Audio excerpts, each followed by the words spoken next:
7절까지 한 절씩 교독하면서 읽겠습니다. 그런즉 욥이여 내 말을 들으며 내 모든 말에 귀를 기울이기를 원하노라. 내가 입을 여니 내 혀가 입에서 말하는구나. 내 마음의 정직함이 곧 내 말이며 내 입술이 아는 바가 진실을 말하느니라.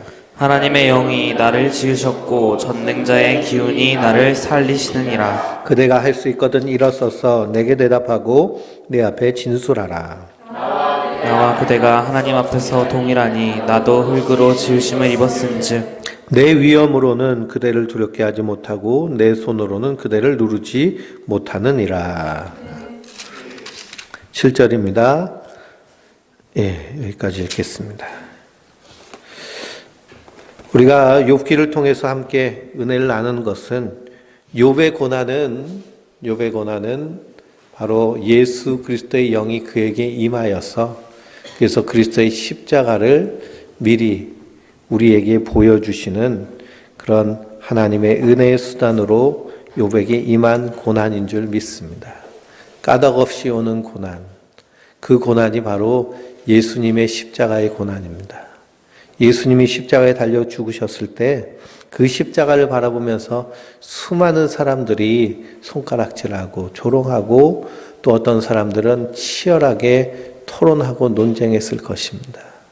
그러나 그 십자가는 우리의 죄와 허물을 대신 지시고 대신 죽으신, 그래서 우리가 찬양한 나리하여 십자가에 중한 고통 받으사 대신 죽은 주 예수의 그 한없는 주님의 사랑을 찬양한 것처럼 대속적 사랑의 그런 하나님의 구원의 십자가인 것이죠. 그런데 그것을 온전히 깨달아 알 수 있는 자가 누구냐? 바로 성령께서 믿어지는 믿음을 주시고 그리고 하나님의 말씀을 통해서 깨달은 자가 그 안에서 깨닫게 되고 믿게 되는 줄 믿습니다. 그러니 욥의 고난을 통해서도요, 모든 성경은 우리가 요한복음 5장을 통해서 모든 성경은 주님께서 직접 말씀하시기를 나에 대하여 증언하는 것이니라 라고 말씀하고 있죠. 그러니 구약에 있는 모든 성경은 예수 그리스도의 그림자인 줄 믿습니다. 그래서 하나님의 창조서부터 이스라엘 백성들 족장시대 그리고 한 민족을 이룬 모든 출애굽, 그 출애굽 가운데서 일어나는 그 유월절 어린 양, 그리고 그 광야에서 반석을 쳐서 샘물을 나서 그들을 먹게 하신 그 모든 것, 그리고 하늘에서 내린 만나가 다 사실은 누구의 그림자인 거예요? 예수님의 그림자인 줄 믿습니다. 그러니 욥의 고난, 까닭 없이 오는 고난이죠. 욥에게는 이유가 없습니다. 그래서 그 고난을 통해서 예수님의 십자가의 고난을 우리가 바라보게 되는 줄 믿습니다. 그런데 욥의 세 친구들 엘리바스, 빌닷, 소발은 이 욥의 고난을 놓고 뭐라고 평가를 하나요? 그것은 죄 때문에 이렇게 되었다라고 평가를 합니다. 죄 때문에. 그래서 인과응보, 그것을 인과율이라고 하거든요. 그러니 선을 행하면 복을 받고 그리고 악을 행하면 벌을 받는다는 인과응보의 사상으로 인과율로 이 욥을 보니 욥은 이렇게 된 것은 결국 뭐 때문이라는 거예요? 죄 때문에 그렇다라고 주장을 하는 것이죠.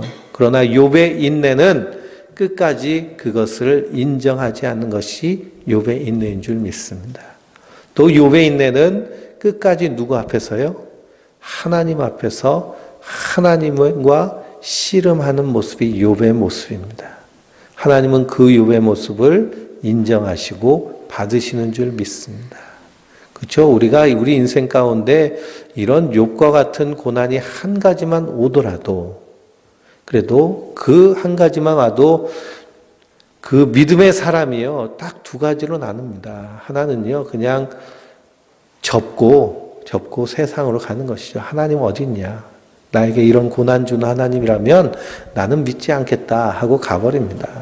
그러나 끝까지 하나님 앞에서 하나님과 씨름하는 사람이 있죠.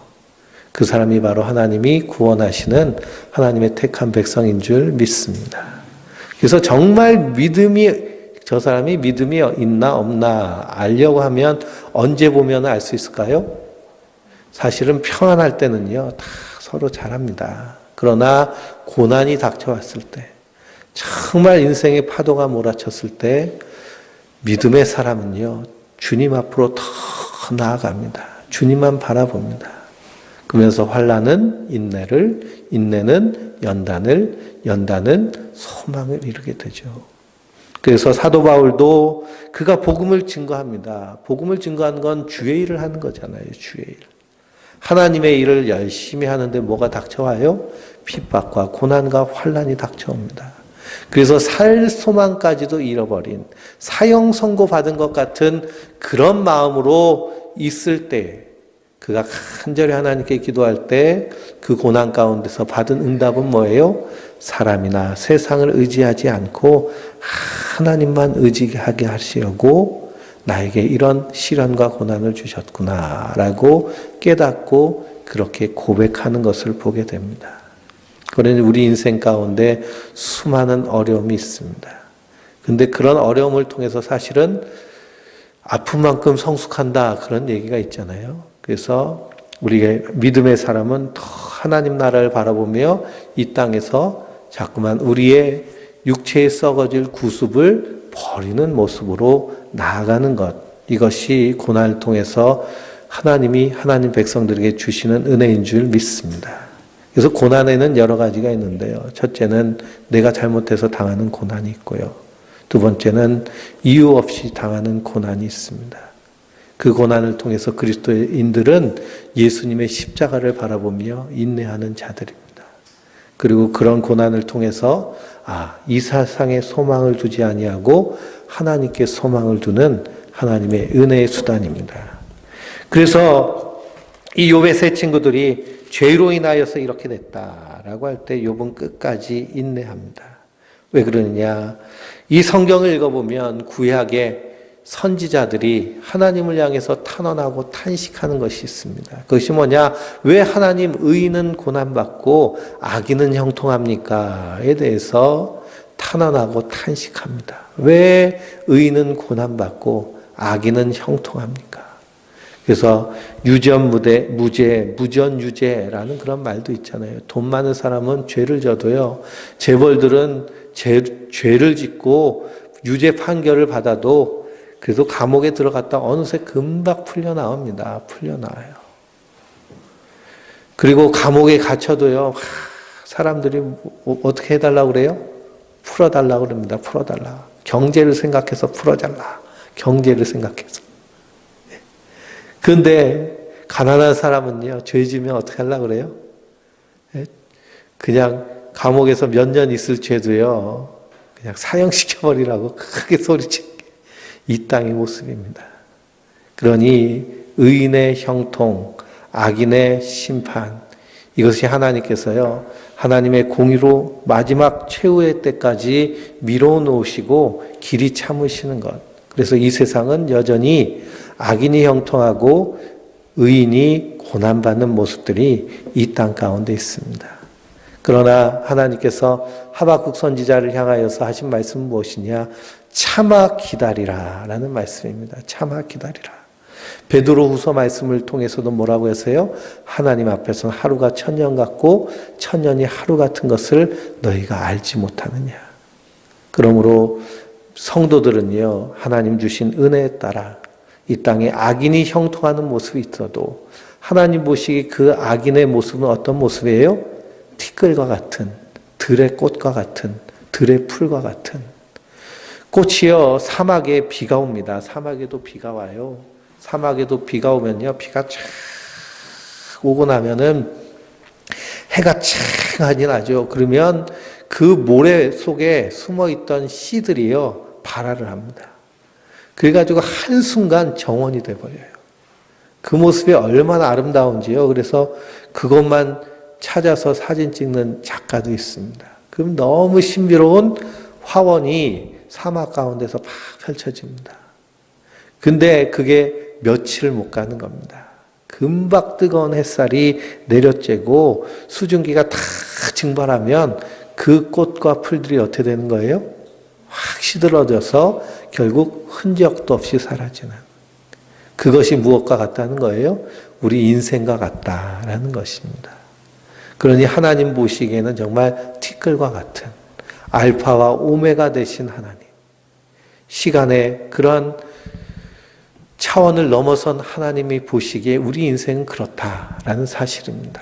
성도는 그것을 깨닫고 이 땅에서 믿음으로 사는 자들, 예수 그리스도의 십자가를 바라보며 주님의 성품에 참여하며 우리 삶의 하루하루를 기쁨으로 사는 자들인 줄 믿습니다. 그래서 욥이 이 세 친구들의 말에 끝까지 인정하지 않죠.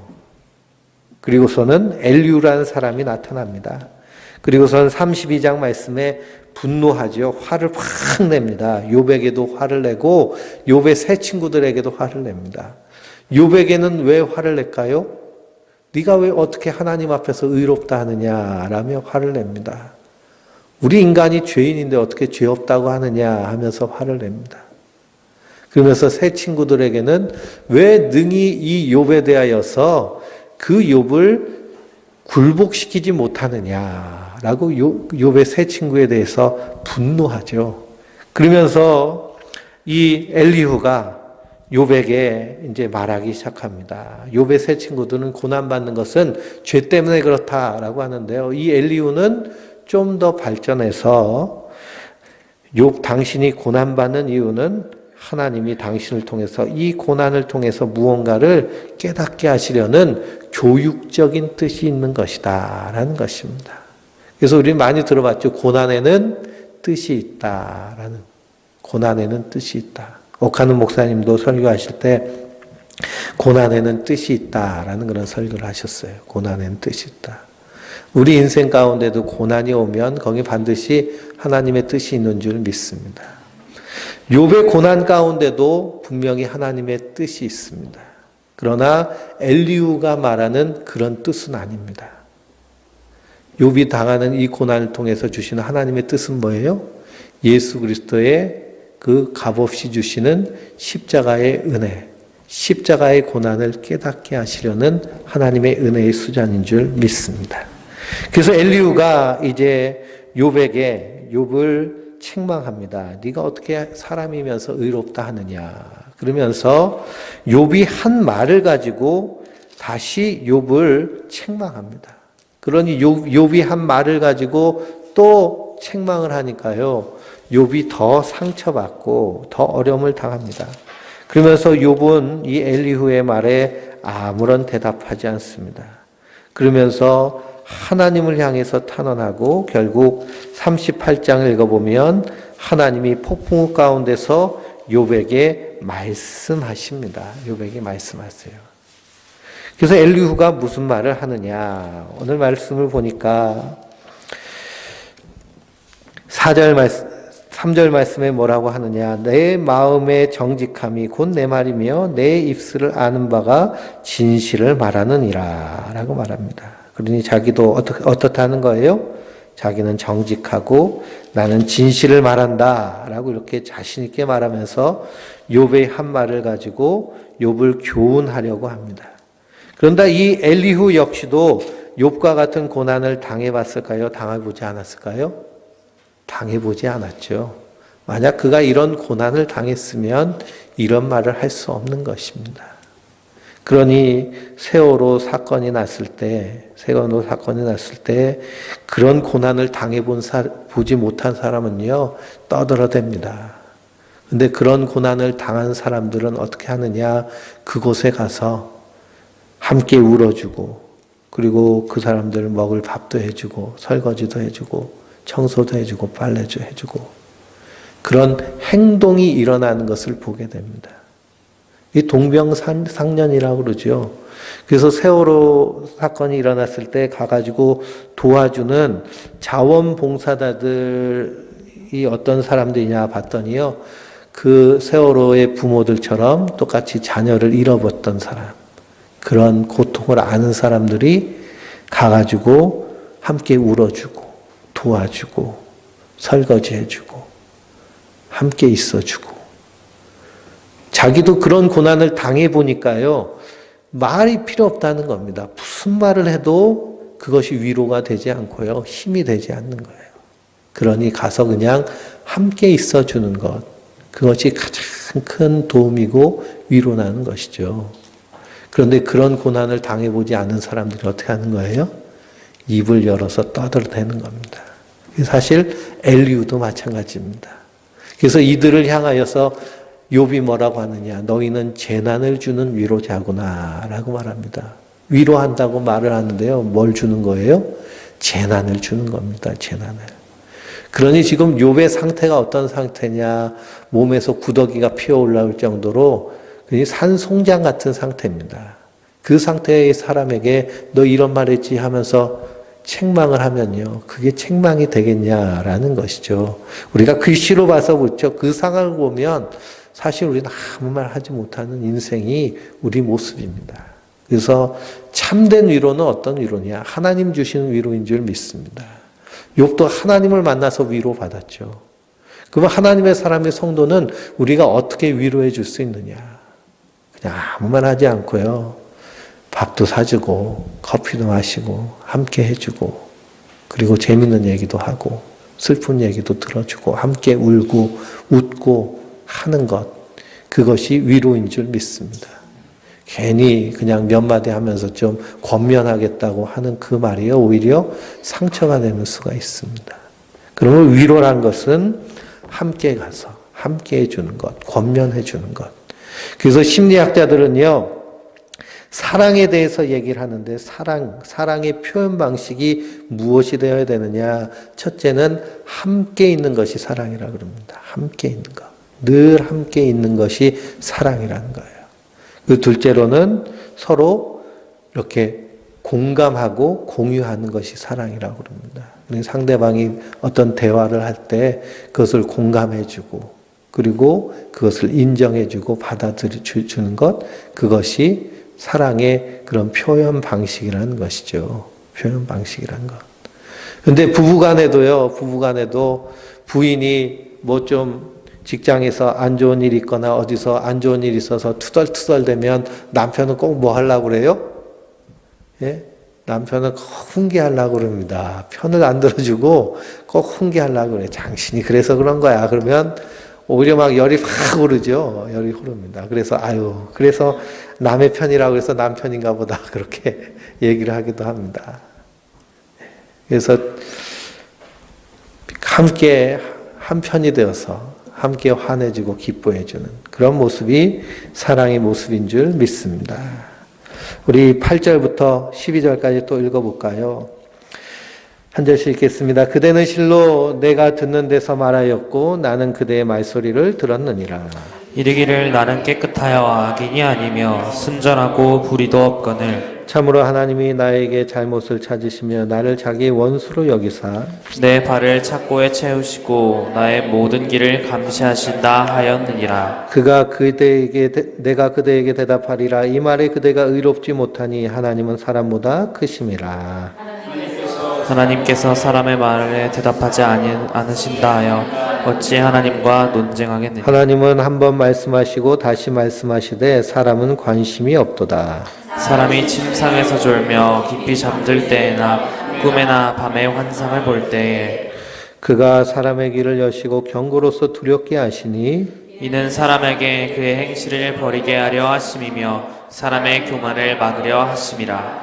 그는 사람의 오늘 구덩이에 빠지지 않게 하시며 그 생명을 칼에 맞다 멸망하지 않게 하시느니라. 아멘. 그러니 지금 이 엘리후가 그대 말소리를 어떻게 했다는 거예요? 8절 말씀에 내가 들었다라는 겁니다. 네가 하는 말을 내가 잘 들었다. 그랬더니 너는 순전하다고 그러고 불의가 없다고 그러고 근데 왜 하나님 나에게 잘못을 찾으시고 나에게 원수로 여기시냐고 하나님을 향해 항변하는 모습이 어떻지 못하다는 거예요? 의롭지 못하다, 바르지 못하다라고 욥을 책망하고 있는 것이죠. 그러니 욥이 한 말을 가지고 욥을 쉽게 말하면 까는 겁니다. 너 이런 말 했지? 이 말 잘못한 거야. 어떻게 하나님한테 이런 말을 할 수 있니? 하나님한테. 그러니 참 이것이 율법주의자의 모습이거든요. 율법주의자의 모습. 근데 하나님은 예수님께서 탕자의 비유를 통해서 천국의 하나님 아버지에 대해서 말씀하셨는데, 사랑은 사실은, 완전한 사랑은 완전한 자유 가운데서 이루어지는 것이 완전한 사랑입니다. 그러니 하나님이 선악과를 만들어 놓고 이것을 먹지 말아라 라고 율법으로 주셨는데요. 근데 하나님은 이 사람이 먹을 걸 알고 주셨을까요? 모르고 주셨을까요? 알고 주셨겠죠. 전지전능하신 하나님. 그럼 사람은 이렇게 말해요. 아니, 왜 하나님, 왜 그거 안 만들면 먹지도 않고 영원토록 하나님 나라에 살 것인데 왜 그거 만들어서 먹고 우리 죄인 만듭니까? 라고 말하죠. 그러니 에덴 동산에서 거기에 있는 수천, 수백만, 수억만 과실과 그 풍요를 누리면서도 그 선악과 하나 때문에 누구를 악하다고 원망하는 거예요? 하나님 한 분을 악하다고 원망하는 겁니다. 그러니 하나님은 억울하시죠. 그렇죠? 근데 하나님은 그렇게 하시면서 우리 인생에게 자유를 통하여서 사랑을 깨닫기를 원하십니다. 그래서 탕자가 둘째 아들이 아버지한테 와서 아버지 돌아가시면 재산 반은 내 거니까 재산 반 주세요. 그러니까 아버지가 순순히 어떻게 하셨어요? 재산 반을 주셨습니다. 아버지가 이 재산을 가지고 이 아들이 허랑방탕 탕진할 걸 아셨을까요? 모르셨을까요? 아셨죠? 아셨습니다. 그런데도 내어주어서 가게 하십니다. 왜 그럴까요? 아버지는 그렇게 해서 허랑방탕해서 망하더라도 아버지의 사랑을 알기 원하시기 때문입니다. 그러니까 사랑 안에는요, 뭐가 반드시 있는 거예요? 자유가 있는 겁니다. 하나님은 완전한 사랑을 위해서 완전한 자유를 우리 인생에게 주셨습니다. 그러나 하나님의 사랑은요, 그 안에서 탕자로 하여금 아버지를 깨닫게 하고 아버지께로 돌아오게 하시는 그런 사랑의 하나님이신 줄 믿습니다. 그러니 우리 인생에게는 완전한 자유의지를 주셨어요. 그런데 이 땅에서 사는 우리가요, 완전한 그 하나님의 자유를 누리며 사나요? 살지 않나요? 사실은 노예처럼 삽니다. 사망의 노예, 돈의 노예, 죽을 것이 무서워서 사는 노예. 그러면서 무엇을 소망하게 만들어요? 또한 하나님이 주시는 자유에 대해서 바라보게 만드십니다. 그렇게 해서 예수를 통해서 우리를 구원하시려는 하나님의 구원의 계획을 짜시고, 그리고 우리로 하여금 그 하나님의 사랑을 알게 하시려고 하나님께서 탕자에게 그런 완전한 자유를, 그리고 우리에게도 완전한 자유를 허락하신 줄 믿습니다. 그 자유 안에서요, 우리는 이 땅에서 살아가면서 하나님의 사랑을 알아가는 겁니다. 그래서 에베소서를 읽어보면 사도 바울이 에베소 교인을 위해서 간절히 기도하죠. 간절히 기도하면서, 그러면서 그 기도의 내용이 무엇이냐? 모든 성도와 함께 지식에 넘치는 그리스도의 사랑을 알고, 그럽니다. 지식에 넘치는 그리스도의 사랑을 알고 그 사랑의 너비와 길이와 높이와 깊이가 어떠함을 깨달아 하나님의 모든 충만하신 것은 너희에게 충만하게 하시기를 구하노라 라고 기도하고 있습니다. 그러니 하나님의 은혜로 우리가 이 땅에서 하나님의 사랑의 충만함을 알게 하여 주시옵소서 하는 것이 사도 바울의 기도입니다. 그러니 우리 성도들도 아침에 날마다 기도할 때 꼭 해야 될 기도 가운데 하나가 뭘까요? 하나님, 오늘도 그 하나님의 충만한 사랑을 깨달아 알 수 있도록 주여 인도하여 주시옵소서 하고 기도하시기 바랍니다. 저도 새벽 기도마다요, 기도할 때마다 우리 성도님들 한 사람 한 사람이 정말 오늘 하루도 하나님을 만나게 하시고 하나님의 그 사랑을 발견하게 하시고 그 사랑이 자라게 하여 주시옵소서 하고 기도하고 있습니다. 그 사랑을 알면은요, 내가 이렇게 큰 사랑을 받고 있구나. 그 사랑 안에서 결코 흔들리지 않고 든든하게 서게 되는 줄 믿습니다. 그래서 자녀들도 보면요, 아이들도 사랑받는 아이와 그리고 사랑받지 못한 아이는요, 차이가 분명히 납니다. 2차 대전이 일어나고요, 고아들이 엄청나게 생겼습니다. 근데 고아들이요, 고아원에 수백 명의 고아들이 있는데, 희한하게 아이들이 시름시름 앓면서 죽는 겁니다. 근데 먹을 것도 잘 주고, 입을 것도 잘 챙겨주고, 약도 주는데, 시름시름 앓고 계속 아프고 죽기도 하고 그러는 거예요. 이 갓난 아이들이 특히 그렇게 잘 죽으니까 왜 그런가 살펴보다가 그 다음에는 이 아이에게 젖병을 물릴 때 그냥 이렇게 꽂아놓는 것이 아니고요. 그 돌보는 사람들이 꼭 품에 안고 이렇게 젖병을 먹였습니다. 그랬더니 아이들이요, 아프지 않더라는 거예요. 아프지 않다. 그래서 청소년기의 아이들이 아플 일이 사실 별로 없습니다. 성장기 아이들이요, 튼튼하기 때문에. 그런데 이 고아원 같은데 가보면요, 아이들이 뭐 요즘은 그 사회복지가 잘 돼가지고요, 잘 먹어요. 잘 먹고 잘 크는데 시름시름 아픈 데가 많습니다. 여기 아프고 저기 아프고. 그 이유 중에 하나가 뭐냐, 사랑받지 못하기 때문에. 사랑받음 안에서요, 우리의 마음도 활짝 펴지게 됩니다. 그래서 사랑받는 사람은요, 표정이 달라요. 그리고 얼굴빛이 틀리고. 그래서 부부싸움하고 교회 오면요, 표가 탁 나잖아요. 표가 탁 납니다. 그래서 사랑받는 모습, 사랑받지 못한 모습. 근데 그리스도 안에 있는 성도는요, 항상 얼굴빛이 환해야 됩니다. 왜 그럴까요? 누구의 사랑받기 때문에? 하나님의 사랑받기 때문에. 오늘 새벽 성경 시편 말씀을 통해서도 하나님은 우리를 향해서 귀 기울이신 하나님, 그리고 우리를 향해서 얼굴을 비추신 하나님, 항상 우리를 사랑의 눈빛으로 살펴보고 계시는 줄 믿습니다. 그래서 그 사랑 안에서 든든히 서시길 주님의 이름으로 축원드립니다. 이렇게 이 엘리후가 욥이 하는 말을 가지고 이렇게 책망을 하니 얼마나 고통스럽겠습니까? 그런데 이 욥의 고난은요, 단지 그것이 다가 아니다라는 것입니다. 그래서 디모데후서 1장 8절에서 12절을 한번 찾아보실까요? 디모데후서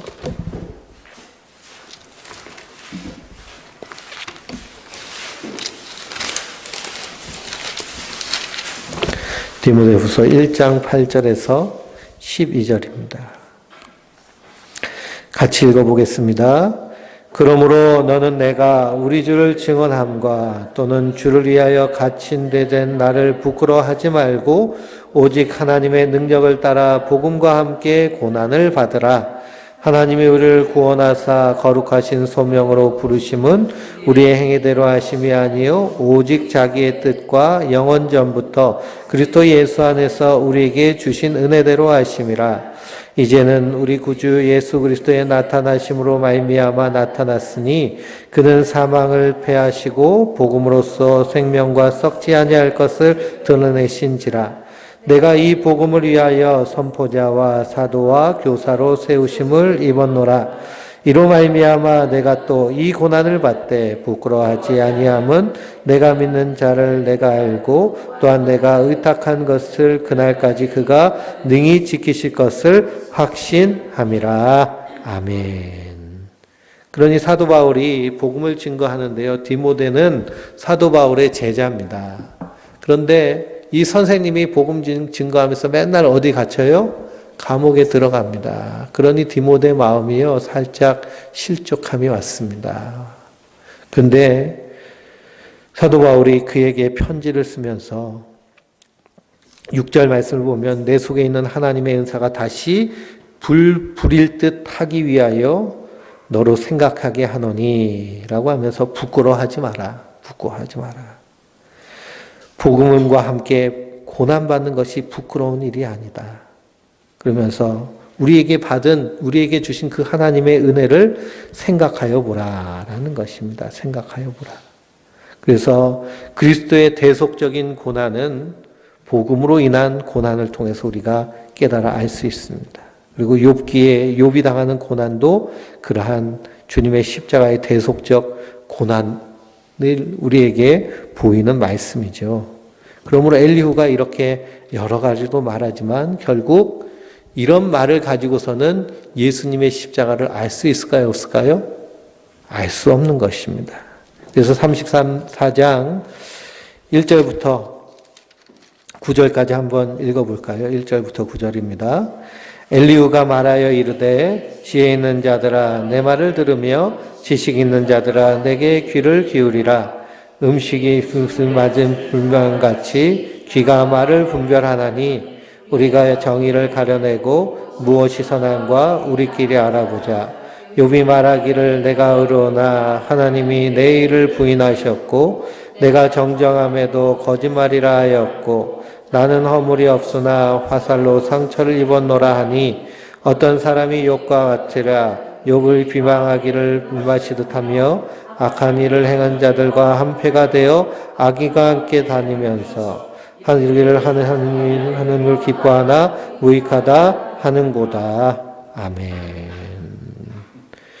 4절 말씀에 보니까 우리가 정의를 가려내고 무엇이 선한가 누구끼리 알아보재요? 우리끼리 알아보자라고 그럽니다. 우리끼리 알아보니까 욥의 고난에 대해서 뭐라고 평가하는 거예요? 너는 죄 때문에 고난받는 거야. 혹은 네가 지은 죄를 깨닫게 하시려고 하나님이 교훈적으로 너에게 고난을 주신 거야. 이런 식으로 욥에 대하여서 말합니다. 근데 지금 엘리후가 하는 말이요. 십자가에 달려 계신 예수님을 향해서 그 제사장들이나 바리새인들이나 서기관들이 하는 말과 동일한 것을 발견하게 됩니다. 그래서 5절 말씀에 뭐라고 그래요? 욥이 말하기를 내가 의로우나 하나님이 내 의를 부인하셨다. 그래서 십자가 위에서 주님께서 뭐라고 하셨나요? 엘리 엘리 라마 사막다니 아버지여 아버지여 어찌하여 나를 버리셨나이까. 하나님이 우리의 죄를 대신하시려고 그 예수 그리스도를 외면하시고 버리신 겁니다. 그러니 욥이 하나님 앞에 자기의 의가 하나님 앞에 부인당한 거잖아요. 하나님 분명히 천국 천상회의에서 하나님 욥에 대해서 뭐라고 말씀하셨나요? 마귀에게 너 저 동방의 욥을 주의하여 보았느냐. 그처럼 의롭고 정직하고 하나님을 경외하는 자가 이 땅에 없다라고 하십니다. 그러니 하나님도 이 욥을 뭐라고 하세요? 의롭다고 하십니다. 에스겔서를 보면요. 이 모세와 그리고 욥과 그리고 엘리야는 자기 의로도 구원받을 만큼 의로운 사람이라고 에스겔 선지자가 직접 말합니다. 그러니 그렇게 의로운 자가 욥인데 하나님 그 일을 어떻게 하시는 거예요? 부인하시는 것입니다. 내가 정당함에도 거짓말장이라 하였고 나는 허물이 없으나 화살로 상처를 입었노라. 그 모습이 누구일까요? 바로 예수님이십니다. 예수님이 이 땅에 오셔서 행하신 일, 기적과 능력과 표적, 모든 그런 기적이요. 하나님이 그가 예수 그리스도이신 것을 증거하는 것입니다. 그래서 한 중풍병자를 친구 4명이서 들것에 들고 와가지고 예수님 만나게 하려고 하는데 사람이 많아서 들어갈 수가 없는 거예요. 그래서 지붕을 뜯어가지고 그 들것을 달아내려서 예수님 발 앞에 놓습니다. 그랬더니 예수님 뭐라고 하느냐. 인자야 내가 죄사함을 받았느니라 라고 하십니다. 죄사함을 받았느니라. 그랬더니 주위에서 수근수근 거리는 거예요. 아니 죄는 하나님뿐이 사하실 수 없는데 어찌 사람이 죄사함을 받았느니라라고 말하느냐라는 겁니다. 예수님이 중심에서 하는 말을 아시고 뭐라고 하세요? 너희는 죄사함을 받았느니라 하는 이 말과 내가 그 들것에서 일어나서 내 들것을 가지고 집으로 가라 라고 하는 말과 어느 것이 더 쉽겠느냐라고 하십니다. 어느 게 더 쉬워요? 어느 게 쉬워요? 네? 둘 다 어렵죠. 둘 다 사람으로는 불가능한 겁니다. 이 중풍병은요, 지금도 못 고치는 병입니다. 지금도 못 고치는 병이에요. 그래서 푹 맞으면 반쪽이 이렇게 반신불수가 되는데요. 그러면은 뇌세포가 그 지역이 이렇게 뇌출혈로 인해서 세포들이 죽은 거기 때문에요. 열심히 재활을 해가지고 재활을 해도 완전히 복구가 안 됩니다. 재활할 수 있는 것은 그 죽은 뇌세포 주변의 뇌세포들이 그 일을 대신하기 때문에 조금 회복이 되는 것이죠. 그래서 중풍 맞아가지고 반쪽 되면 계속 흔적이 남잖아요. 근데 또 중풍 맞으면 어떻게 되는 거예요? 쓰러져서 이제 식물인간 되는 겁니다. 그러다가 이제 그 죽는 것이 이 중풍이죠. 그래서 옛날에도 풍 2번 맞으면 죽는다고 그랬습니다. 요즘 현대의학으로도 고치지 못하는 것이 이런 질병입니다. 근데 내 들 것을 들고 집으로 평안히 돌아가라 하는 말은 불가능한 말입니다. 그러니 예수님이 무슨 권세가 있다는 것을 알게 하시는 거예요? 죄 사하시는 권세가 있는 것을 알게 하시는 거예요. 그러면 그분이 누구시라는 거예요? 하나님이시라는 거예요. 하나님. 그런데 그 주님께서 하신 정당한 일에 대하여서 바리새인들은 뭐라고 그래요? 거짓말이라고 그러잖아요. 거짓말.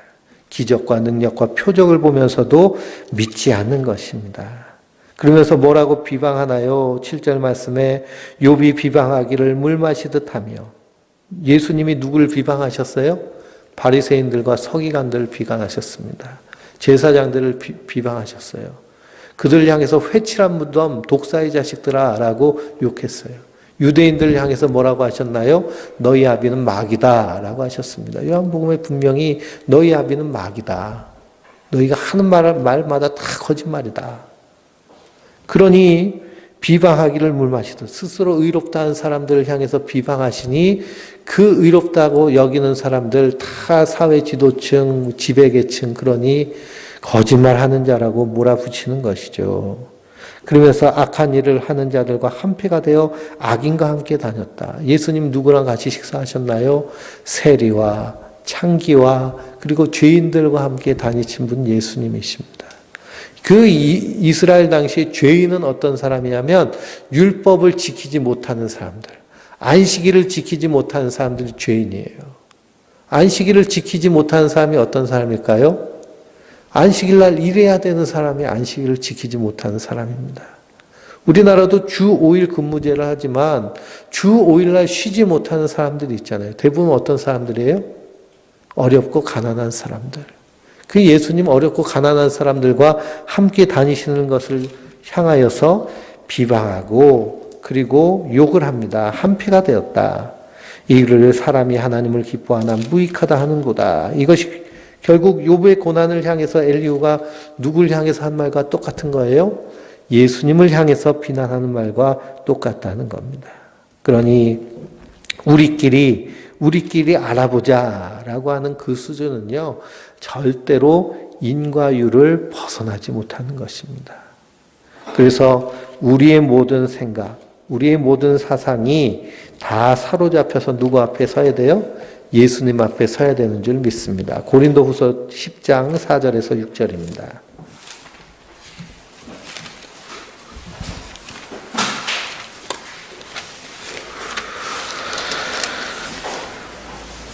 고린도후서 10장 4절에서 6절입니다.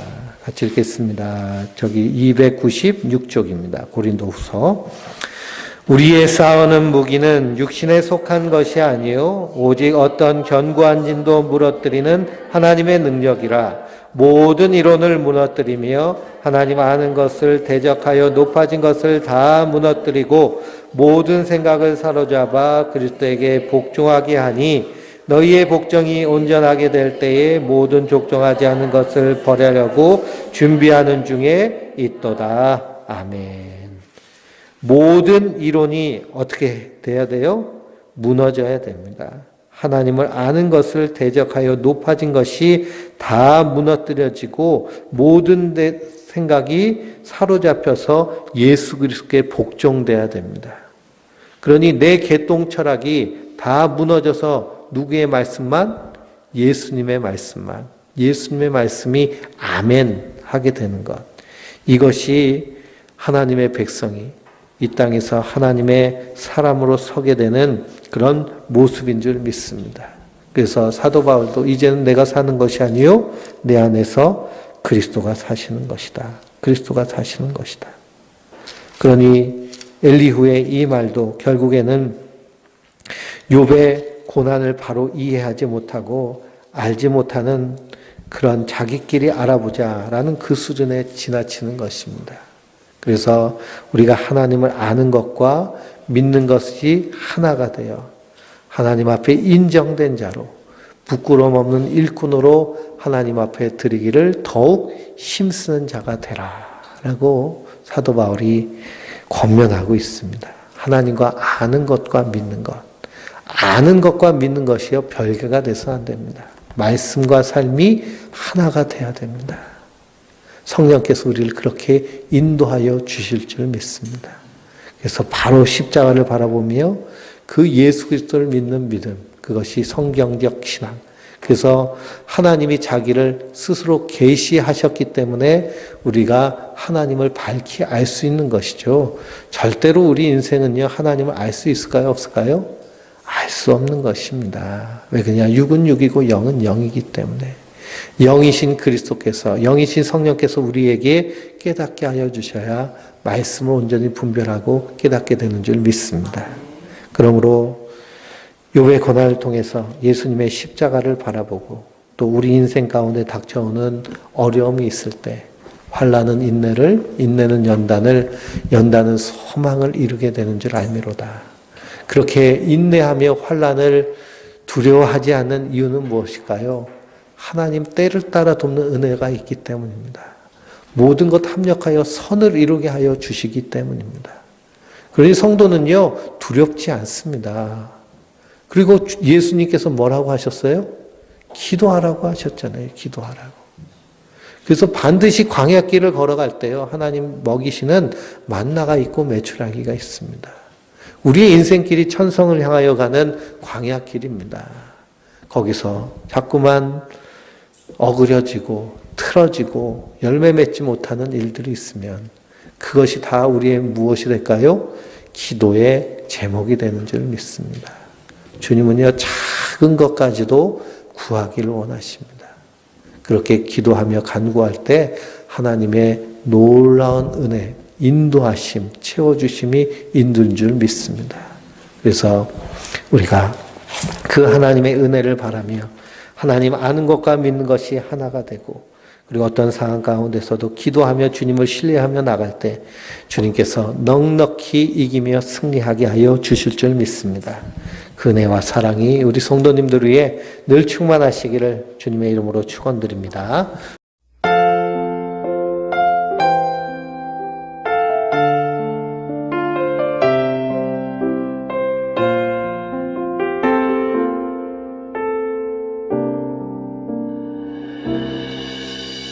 주 나의 모습 보네 상한 나의 맘 보시네 주 나의 눈물 안에 홀로 울던 맘 아시네 주 나의 모습 보네 상한 나의 맘 보시네 주 나의 눈물 안에 홀로 울던 맘 아시네 세상 소망 다 사라져가도